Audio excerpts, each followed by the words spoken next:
नमस्कार, unsung news के साथियों, आप सभी का स्वागत है। देश की सियासत में इस वक्त जातिगत जनगणना और आरक्षण का मुद्दा हर रोज चर्चा का विषय बना हुआ है। विपक्ष लगातार इस मुद्दे को केंद्र की मोदी सरकार को घेर रहा है और खासकर राहुल गांधी और उनकी पार्टी यानी कांग्रेस पार्टी कई महीनों से इस मसले पर अपनी आवाज़ उठाते हुए दिख रहे हैं। राहुल गांधी ने एक और नया मुद्दा उठाया है। ये मुद्दा है NFS यानी कि नॉट फाउंड सूटेबल।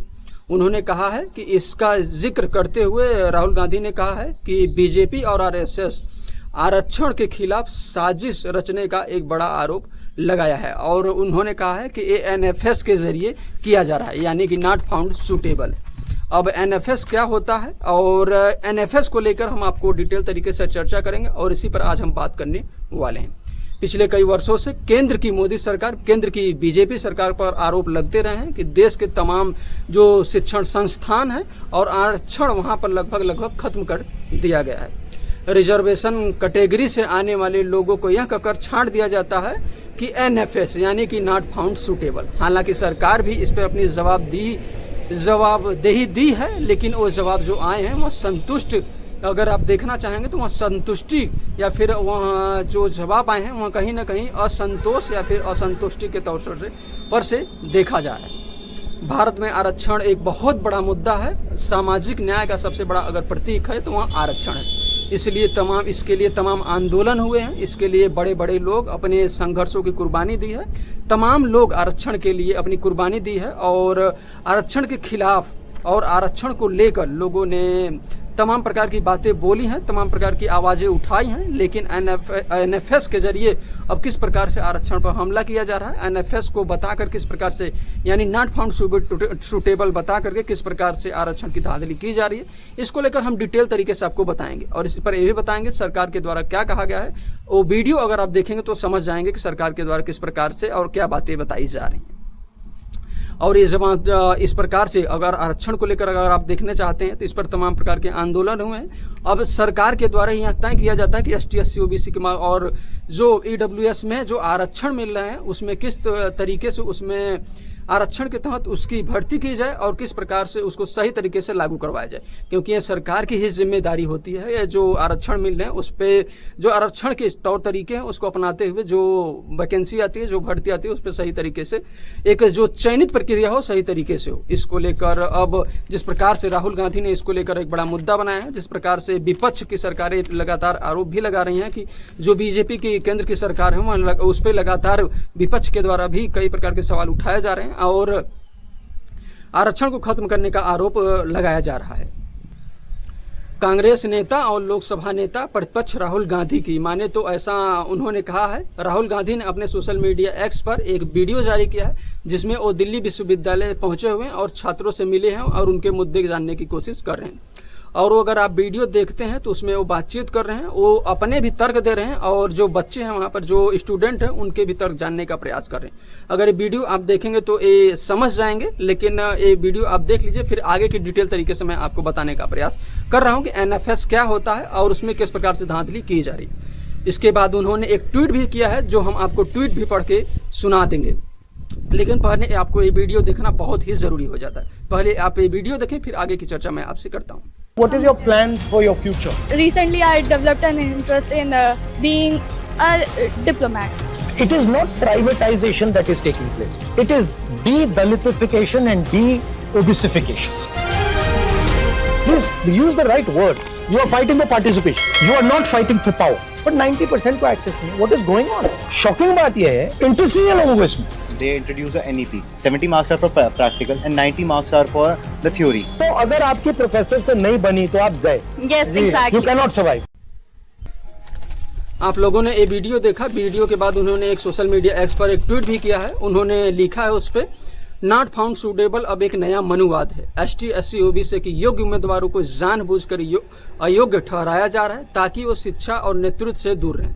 बाबा साहब ने कहा था शिक्षा बराबरी के लिए सबसे बड़ा हथियार है, लेकिन मोदी सरकार उस हथियार को कुंद करने में जुटी हुई है। दिल्ली यूनिवर्सिटी में 60% से ज़्यादा प्रोफेसर और 30% से ज़्यादा एसोसिएट प्रोफेसर के आरक्षित पदों को NFS बताकर खाली रखा गया है।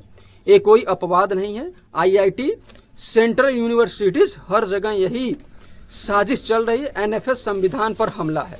एनएफएस सामाजिक न्याय से धोखा है। ये सिर्फ शिक्षा और नौकरी की नहीं, हक, सम्मान और हिस्सेदारी की लड़ाई है।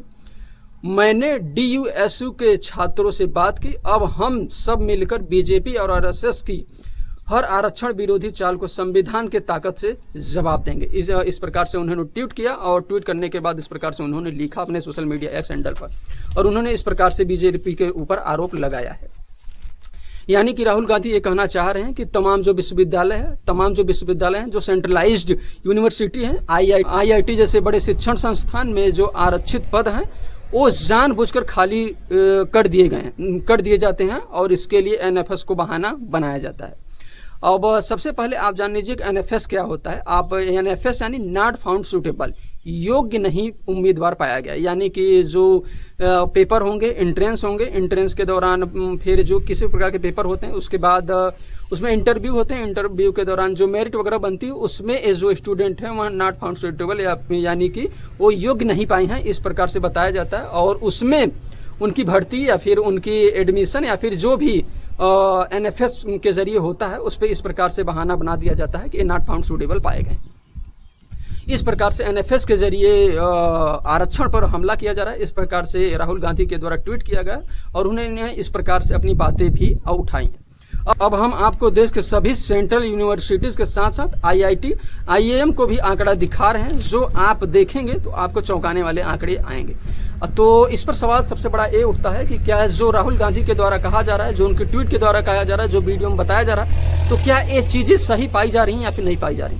तो अब सबसे पहले चर्चा करते हैं हम दिल्ली यूनिवर्सिटी के, जहाँ पे राहुल गांधी गए थे और इस प्रकार से उन्होंने ट्वीट किया, जिसके बाद ये सारी चीज़ें डिटेल से बतानी हमें आपको पड़ी। तो सबसे पहले आप देख लीजिए कि दिल्ली यूनिवर्सिटी में खाली पदों की संख्या 900 है, जिसमें से आपके ओबीसी के 193 सीट खाली हैं, एससी के 106 और एसटी के 57 और ईडब्ल्यूएस के साथ साथ पीडब्ल्यूडी के 109 सीट अभी तक खाली है।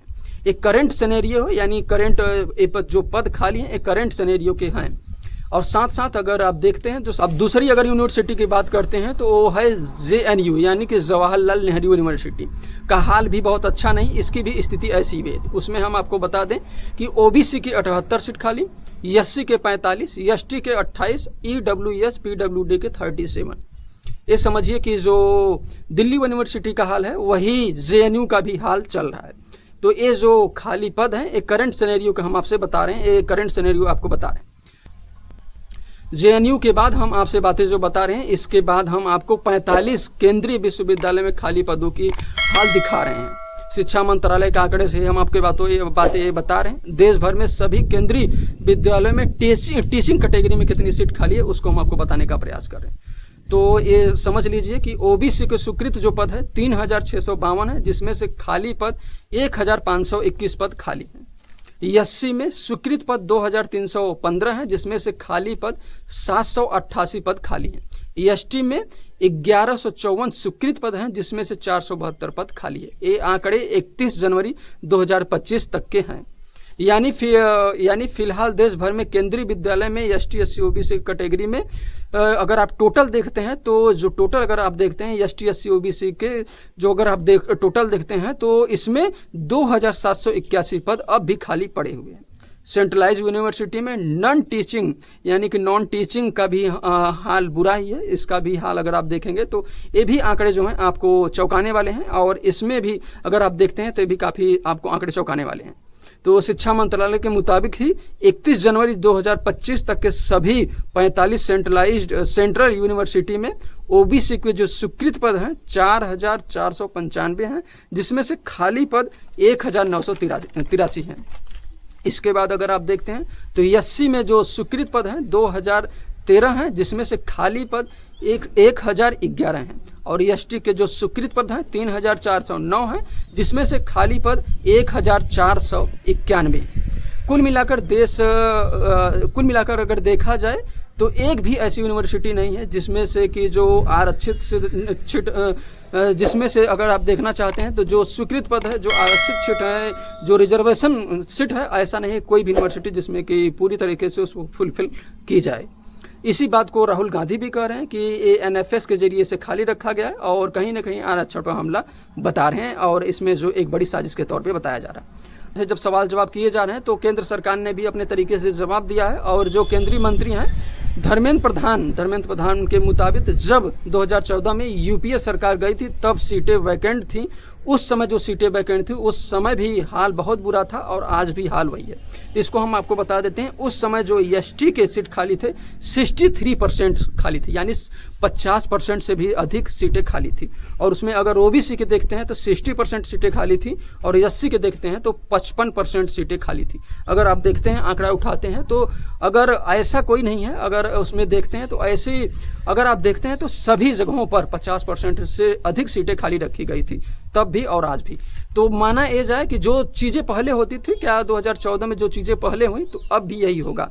सबसे बड़ा सवाल ये उठता है कि जो 2014 जो यूपीए की सरकार थी, अगर उस समय सीटें खाली थी तो क्या अब भी सीटें खाली ही रहेंगी? इस पर सही जवाब देना चाहिए, न कि इस प्रकार से बातें बताई जाएं कि जो पहले सीटें खाली इतनी थी अब भी उतनी खाली है या फिर उससे कम है। इस प्रकार से बातें नहीं बताई जानी चाहिए। 2014 में केंद्रीय विश्वविद्यालय में पद खाली थे, जिस प्रकार से केंद्रीय मंत्री धर्मेंद्र प्रधान के द्वारा कहा गया है कि अगर आप देखते हैं आंकड़ा उठाते हैं, समझिए 50% एसटी एससी ओबीसी की सीट तब भी खाली थी और आज भी सीटें खाली हैं। वहीं मोदी सरकार की मंत्री अनुप्रिया पटेल देश के सबसे बड़े सूबे और बीजेपी शासित राज्य के मुख्यमंत्री योगी आदित्यनाथ को चिट्ठी लिखकर एक आगाह किया है और बताया है कि एनएफएस उन्होंने भी एक लेटर लिखा है, उन्होंने भी एक चिट्ठी लिखी है और एनएफएस को ही लेकर ये चिट्ठी लिखी है और इसमें कई सवाल भी उन्होंने उठाए हैं और एनएफएस को लेकर कई सवाल भी उन्होंने खड़े किए हैं। उन्होंने कहा है कि केंद्रीय विद्यालय, नवोदय विद्यालय, सैनिक स्कूल और नीट की परीक्षाओं में रिजर्वेशन कैटेगरी के पदों को एनएफएस बताकर खाली रखने का आरोप लगाया है। इस प्रकार से उनके द्वारा भी लेटर लिखा है और उन्होंने भी बताया है कि इस प्रकार से एनएफएस के जरिए नॉट फाउंड सूटेबल के जरिए उसमें एडमिशन नहीं मिल रहे हैं या फिर उसमें किस प्रकार से लापरवाही बढ़ती जा रही है। केंद्रीय मंत्री जो आपकी अनुप्रिया पटेल हैं उन्होंने भी इस प्रकार से लेटर लिखा है जो सूबे के मुख्यमंत्री हैं उनको। अब यहाँ सवाल सबसे बड़ा ये उठता है, सबसे बड़ा सवाल ये उठता है कि क्या अगर रिजर्वेशन की सीटें पहले खाली थी तो अब भी खाली ही रहेंगी या फिर भरी भी जाएंगी? अगर नहीं भरी जाती हैं तो फिर जनता ने सरकारें क्यों पलटी थी, सरकारें क्यों चेंज की थी? जनता ने यही सोचकर किया होगा चेंजेस। तो जनता ने सरकारें क्यों बदली थी? जनता ने यही सोचकर सरकारें बदली हैं कि कहीं ना कहीं अगर दूसरी सरकारें आती हैं तो किस प्रकार से एसटी एससी ओबीसी माइनॉरिटी किस प्रकार से उसमें हक या एनएफएस के जरिए सीटें को खाली रखा गया, तो अब किस प्रकार से सीटें भरी जानी चाहिए। जनता ने सरकार बदली है तो कहीं ना कहीं यह सोचकर ही बदला होगा। अब इस पर आप लोग क्या सोचते हैं? आप लोग इस पर क्या सोचते हैं कि जो वैकेंट सीटें हैं, जो एसटी एससी ओबीसी माइनॉरिटी के जो सीटें हैं उसको भरी जानी चाहिए या फिर नहीं भरी जानी चाहिए? अब इसको लेकर आप लोगों की क्या राय है? आप लोग अपनी राय कमेंट में अवश्य बताएं। बाकी जिस प्रकार से जो खबरें आई थी हमने आपको बताने का प्रयास किया और आप तक पहुंचाने का प्रयास किया। बाकी हम आपसे उम्मीद करते हैं कि हमारा वीडियो आपको पसंद आएगा। अगर हमारा वीडियो आपको पसंद आए तो आप हमारे वीडियो को शेयर करें, सब्सक्राइब करें, कमेंट जरूर करें। अगर आप लोग फेसबुक, ट्विटर, इंस्टा पे हैं तो आप लोग हमें वहाँ भी फॉलो कर सकते हैं।